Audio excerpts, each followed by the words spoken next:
Hi and welcome back to Garden Ninja for the November garden tour. Now, to say it's been a tricky year is an understatement. We've still got Corona lurking about, which is causing all sorts of havoc and misery for the entire world, but there's still plenty to do in the garden. Luckily today I've got some nice weather, so I'm going to be showing you what I've been up to this month in November here at Garden Ninja HQ. So grab yourself a warm brew and some mittens and let's take a wander. If you've not already subscribed to my YouTube channel, make sure you hit the red subscribe button below, where you'll get access to over 120 garden design hints, tips and hacks, and best of all, it's free, so subscribe today.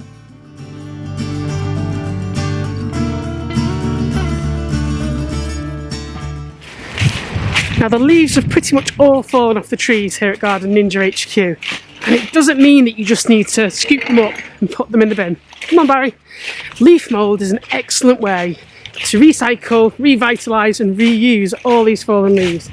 Now I'm walking over to my compost bins to show you the leaf mould bin, which is here behind me. Now this was absolutely jam-packed full last year of leaves that have fallen off all these trees. And you'll see that within a year in one of these bins, it's already started to break down into this gorgeous leaf mould, which is like a really soft, delicate, crumbly form of compost. It's relatively low in nutrients, but really high in beneficial bacteria and all sorts of weird and wonderful symbiotic relationships. Now, this will probably take until next April, May before I can use it. But if you've got the space, then I would certainly recommend setting up a leaf mould bin like this, which you can use out of pallets. Now, I've got a guide as to how to make these, but if you've got a smaller space or you're restricted into how many leaves you can collect, there's a super speedy way using a bin bag, which I will show you now.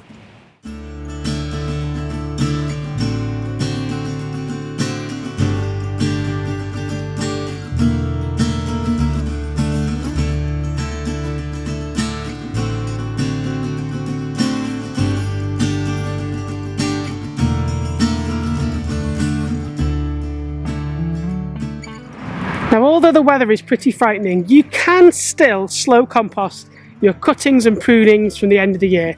Now, it's going to take a lot longer to break down, but my top tip is to be a bit lazy. And with my compost bins here, this contains all the cuttings from this year. Plus, I also pop on a load of cuttings that have been finished in the greenhouse, such as tomatoes. Now, they will take longer to break down, but I just find if I leave them for a year, with a few occasional turns, I usually get relatively good compost. If there are bits and chunks still in there, I can sieve them out or just leave it for a few more months. So when it comes to creating your own compost, don't be too put off by trying to attain absolute perfection, because it really is a magical formula that you will find out for yourself based on what's in your garden. So as long as you get the right mix between green and brown material, then you can't really go wrong. If you do manage to turn it once a month, brilliant, it will compost far quicker. But if, like me, you've got other things that demand your attention, don't beat yourself up, just leave it for a year.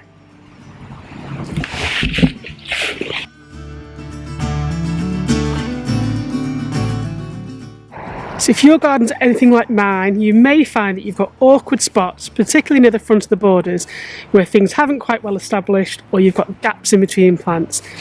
Rather than trying to cram in even more herbaceous perennials or annuals, I always try and put in some good evergreen ground cover. And one plant that is bound to either put you on the love it or hate it spectrum is a Juga or bugle.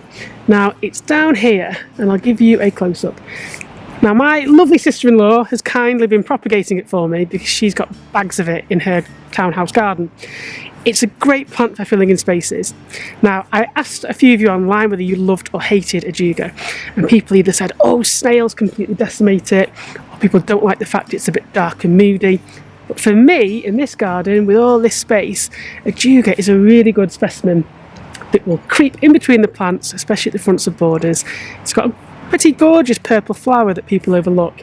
It's going to help fill those spaces and, more importantly, stop space for weeds and other native invaders. So why don't you let me know below what your favourite ground cover plant is that you use for that very purpose. And let's start a debate.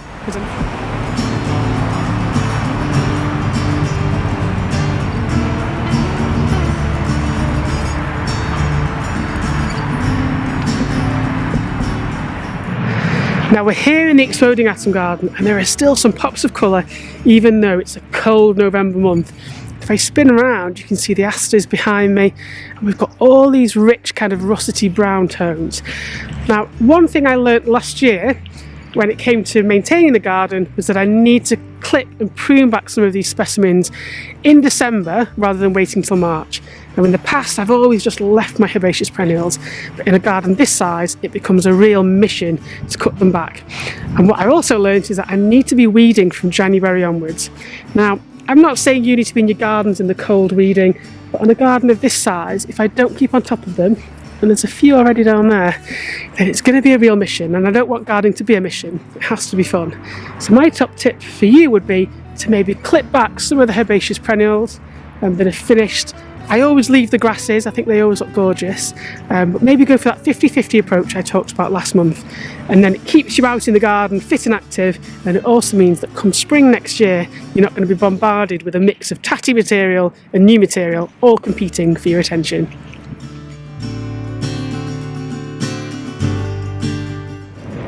Now, remember the medlar tree that I always bang on about being a really strange, unusual fruit? Well, look, the fruits are here now, and it's probably the latest harvest fruit tree that you can get.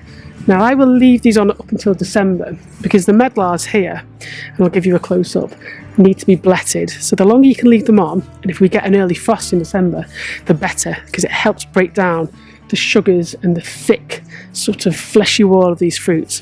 Now, they are an acquired taste, but what I would say is if you see medlars for sale in markets, fruit shops, organic farmers shops, try a few, buy some, blet them by leaving them on a windowsill, and then either eat them raw, which I find delicious, or make medlar jelly. But they're a real interesting fruit, and they're probably one of the only ones that you can do anything with at this time of year. So it's a great way of, again, extending the season and making sure that your garden's always got something for you that will lift your spirits and give you something to do during the darker months.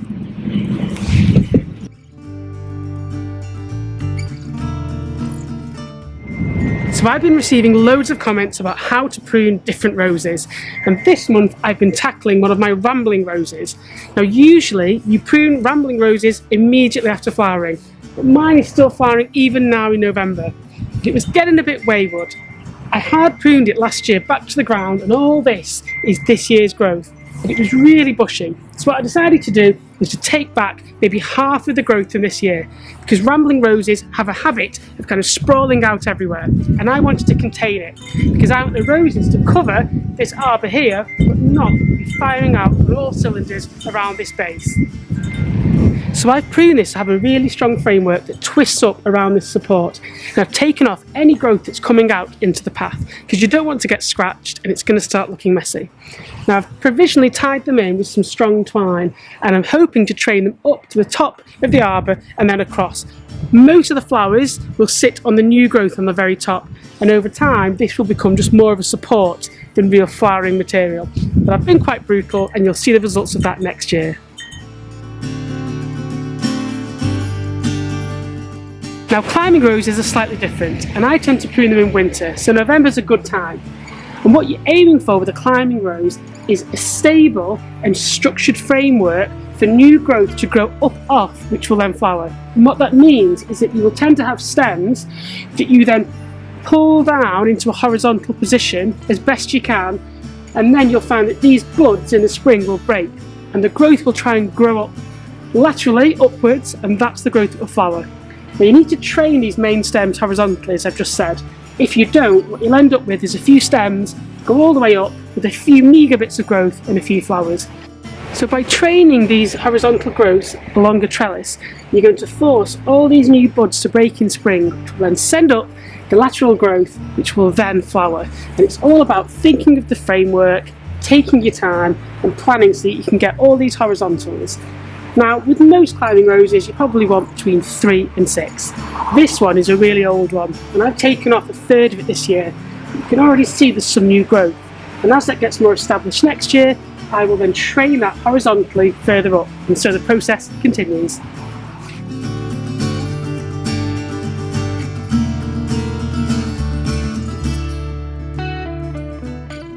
Now, come and take a quick look over here. Now, if you've watched my borrowed view guide, you know that it was only last year that all this got put together, and it really was a case of looking at the space and seeing what best would work. And there used to be an old dog shed here. The base down there is kind of 70s concrete flags, but that's not a problem. We've worked with it to create this kind of little nook, this gem that uses that amazing view there. But we're in November, and because it's rather sheltered, we've still got things like Rudbeckia. The late summer asters are out, we've got ferns, we've even got some verbena still flowering, a few geraniums. It's become like a really nice place to spend some time. Now, I got a bit carried away, and I had these little egg chairs which I've put here. The weather's not really perfect for it, but it does just show what you can do with an absolutely teeny tiny space if, as a ninja, you put your mind to it and start to plan that garden design and all the planting choices. And that brings me neatly to the end of this November garden tour. The weather's miserable, and I know a lot of you are feeling the strain with corona, mental health pressures, and just the fact that we've had such an atrocious year. So, as the Garden Ninja and with my ninja followers, let's try and help each other out by providing some much needed support, plant suggestions, and a bit of can-do attitude to get us through the next few months. If you've liked this video, make sure you subscribe to my YouTube channel if you haven't done already. Tell your friends, sharing is caring, and we can get many more ninjas experiencing the beautiful bounties of gardening. I've been Garden Ninja, happy gardening.